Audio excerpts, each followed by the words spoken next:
கிடையவே கிடையாது. ஏன்னா பூத் மெம்பர்ஸே அங்க வர்றது இல்ல. அங்க வர்றது மொத்தமும் ஆளுங்கட்சியும் சோ கால்டு அப்போசிஷன் கட்சியும் தங்களை தாங்களே பெரும்பான்மையே இல்லாம எதிர்கட்சின்னு சொல்லிக்கிறாங்க. ஆனா அதற்கான வேலை ஒன்னும் பாக்குறது கிடையாது. 2016ஆம் ஆண்டுல நம்மளுடைய தமிழ்நாட்டுல சிங்கப்பெண் அப்படின்னு ஒருத்தவங்க இருந்தாங்க. அவங்க சொல்லி இருப்பாங்க, இந்த மோடியா இல்ல இந்த லேடியான்னு கேட்டாங்க. ஆனா அப்பேற்பட்ட கட்சியில இருக்கவங்களே இன்னைக்கு இவங்க எஸ்ஐஆர் கொண்டு வர்றது கரெக்ட் தானே, நீங்க தான் இத தப்பா புரிஞ்சுக்கிறீங்கன்னு ஒரு அறிவே இல்லாம பேசுறாங்கன்னு தான் நம்ம தெளிவா சொல்ல முடியும்.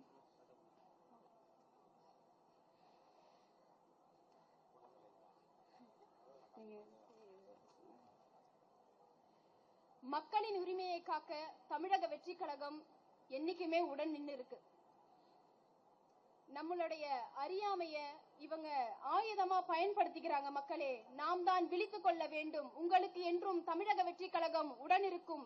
எங்கள் போராட்டம் மக்களின் நலனுக்காகவும் ஜனநாயகத்திற்காகவும் தான் மட்டுமே தவிர வேற எந்த நோக்கமும் எங்களுக்கு கிடையாது. நான் மக்களிடமே கேட்கிறேன், நீங்களே சொல்லுங்கள், 2026இல் முதல்வர் யார்? மக்கள் விரும்பும் முதல்வர் யார்? மாற்றத்திற்கான தலைவர் யார்?